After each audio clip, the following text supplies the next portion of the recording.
So here's our initial implementation of the browse history class. We're using a list to store the list of websites we have visited.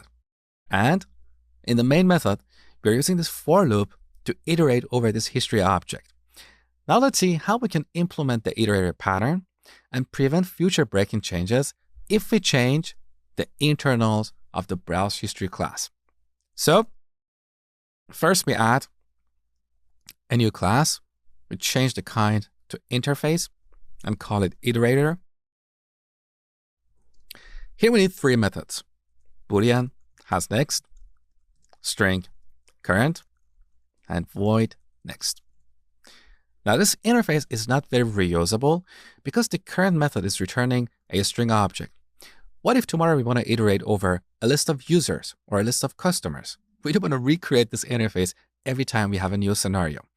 So in Java, we have this concept called generics, which allow us to create general purpose classes and interfaces. I don't want to get too specific about Java in this course, but let me briefly explain how it works. So we add these angle brackets over here and then type T, that is short for type. So here we're defining a type parameter. With this, we can replace string with T. Now we have a general purpose or generic interface.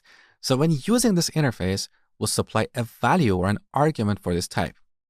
So somewhere else in our code, we'll say implements iterator of string.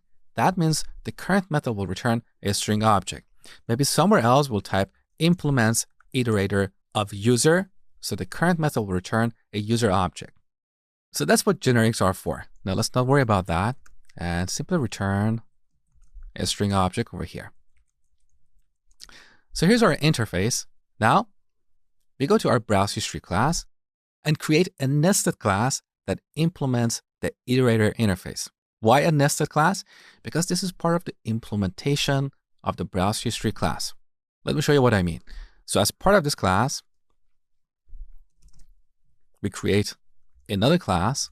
This is a nested class because it resides inside another class. Okay. So we're going to call this list iterator and have it implement the iterator interface. Now we press Alt and Enter to implement the methods. So this list iterator knows how to iterate over a list of URLs. So first of all, we need a reference to a history object. That is the history object we're going to iterate over. So we can add a constructor, public list iterator, and give it a parameter of type browse history. Now we need to create a private field and initialize it using the value of this parameter. So we press Alt and Enter and create field for parameter history. Take a look. So in this class, we have this private field and we're initializing it in the constructor. So this is the history object that this class is going to iterate over. Now, in this class, we're going to have some state. So we should know how many items we have visited so far. To do that, we add another field here, private integer index. Now, in our hasNext method, instead of returning false, we're going to return the value of a Boolean expression like this. Return index less than history. Now, because this list iterator is part of the browse history class, it can see all the members of this class, even if they are private. So here we have access to the URLs field. And that is the reason I declared this class inside of the browse history class. Okay. So this returns a list of strings. Our list has a method called size. So as long as index is less than the number of items in the history, that means we have more items to visit. Now, to implement the current method, we write history.urls.get. We get the item at the current index. And finally, in the next method, we write index plus plus. This will increment the value of this field by 1. So this is a concrete implementation of the iterator interface. Now, in our browse history class, we no longer need to expose the list of URLs. We want to keep this private in our class. We don't want others to know if we have a list or an array or a stack or what.